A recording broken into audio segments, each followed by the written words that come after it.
Perjalanan dari Mekkah. Hilangnya Nabi Muhammad SAW dari penglihatan mereka membuat para pembesar Quraisy kesal. Setelah mengelilingi kota Mekkah dan tidak menemukan Rasulullah SAW, mereka pun merasa sangat resah. Mereka langsung mengumumkan ke seluruh penjuru kota dan berkata, "Barang siapa di antara kalian yang menemukan Muhammad, kami akan memberikan 100 ekor unta kepadanya." Ketika disampaikan pengumuman tersebut, semua pencuri, penjahat, dan pembunuh langsung berlarian keluar Mekkah untuk mencari Rasulullah SAW sambil membawa pedang dan tombak mereka. Pada malam itu, Rasulullah SAW keluar dari rumahnya dan bersembunyi di suatu tempat. Keesokan harinya, Rasulullah SAW mendatangi pintu rumah Abu Bakar As-Siddiq radhiyallahu an dan bertanya dengan sopan, "Apakah saya diizinkan untuk masuk?" Abu Bakar As-Siddiq radhiyallahu an menjawab, "Silakan ya Rasulullah." Masuklah Rasulullah SAW ke dalam rumah Sayyidina Abu Bakar As-Siddiq radhiyallahu an dan memberitahukan bahwa Allah Subhanahu wa Ta'ala telah mengizinkan untuk berhijrah. Abu Bakar radhiyallahu an bertanya, "Apakah saya juga akan ikut bersamamu ya Rasulullah?" Rasulullah SAW menjawab, "Ya." Ketika Abu Bakar As-Siddiq radhiyallahu an mendengar bahwa dirinya akan berhijrah bersama dengan Rasulullah SAW, dia begitu senang hingga meneteskan air mata kebahagiaan dan segera memberikan 1 ekor unta yang ada di rumahnya untuk ditunggangi Rasulullah SAW. Kemudian Rasulullah SAW berkata, "Baiklah, tetapi saya sekarang tidak menerima hadiah. Saya akan membeli unta ini." Kemudian beliau langsung memberikan uangnya. Telah dipersiapkan unta untuk Rasulullah SAW dan 1 unta lagi untuk Sayyidina Abu Bakar radhiyallahu an. Mereka menyewa seorang yang mahir dalam hal memandu jalan yang bernama Abdullah bin Uraiqid. Setelah bernegosiasi dengan Abdullah bahwa unta tersebut akan mengantar ke Jabal Sur yang jaraknya kurang lebih 1 jam dan terletak di selatan kota Mekkah. Mereka menyerahkan unta-unta itu. Pada hari itu, sampai waktu senja, Rasulullah SAW tinggal di rumah Abu Bakar radhiyallahu an. Ketika malam tiba, Rasulullah SAW berangkat ke Jabal Sur bersama Abu Bakar radhiyallahu an. Di Gua Sur. Di Jabal Sur terdapat sebuah gua yang sunyi.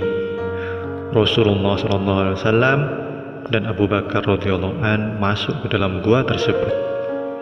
Setelah itu, dengan perintah Allah Subhanahu wa Ta'ala, datanglah seekor laba-laba yang langsung membuat jaring dan sepasang burung merpati liar yang bertelur di mulut Gua Sur.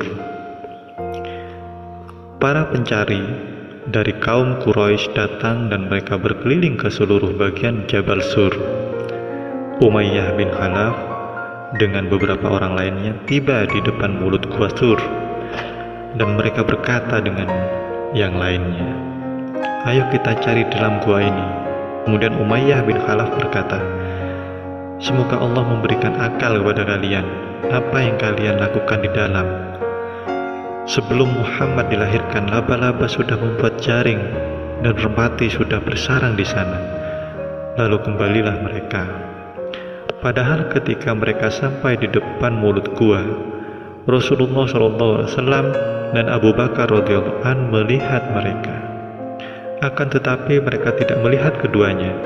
Bahkan saat mereka sedang berada di sekitar Gua Sur, Abu Bakar radhiyallahu an sangat bersedih seraya berkata, "Ya Rasulullah, apabila mereka membunuhku, itu bukanlah sebuah masalah karena aku adalah seorang manusia biasa.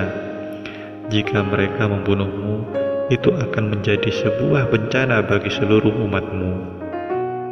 Rasulullah SAW menenangkan Abu Bakar radhiyallahu an dengan berkata, "Janganlah kau bersedih.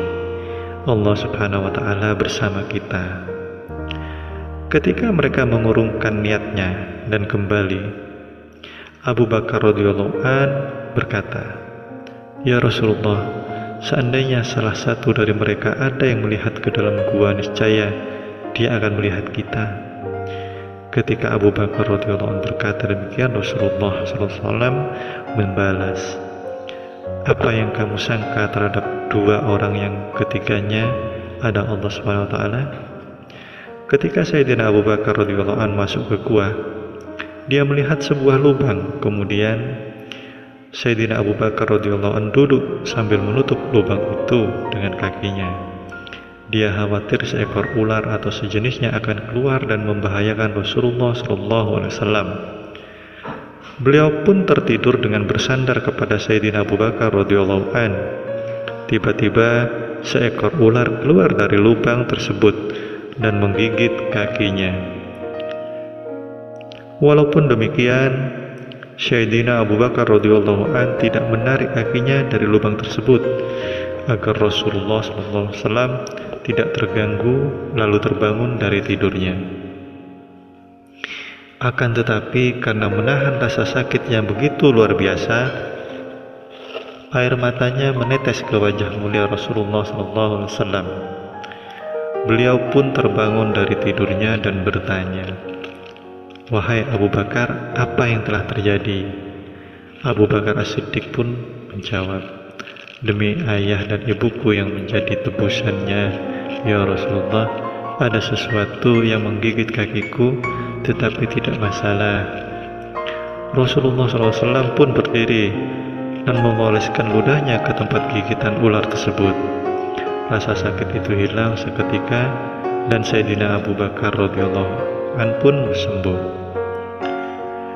Amir bin Furaihah yang merupakan seorang budak yang dibebaskan oleh Abu Bakar radhiyallahu an menggembala banyak kambing di Jabal Sur, dan setiap malam dia memeras susu kambing kemudian mengantarnya ke gua. Sementara anak Abu Bakar radhiyallahu an yang bernama Abdullah setiap malam datang ke gua itu secara sembunyi-sembunyi untuk memberikan informasi tentang keadaan kafir Quraisy. Rasulullah SAW dan Abu Bakar radhiyallahu an tinggal di gua tersebut selama 3 malam dalam keadaan seperti ini. Setelah itu, Abdullah bin Uraikid membawa unta-unta yang diserahkan kepadanya dan mereka pun menaikinya. Mereka juga mengajak Abdullah dan Amir bin Furaihah. Mereka melanjutkan perjalanan melalui pesisir pantai hingga sampai di suatu tempat yang disebut Qudaid.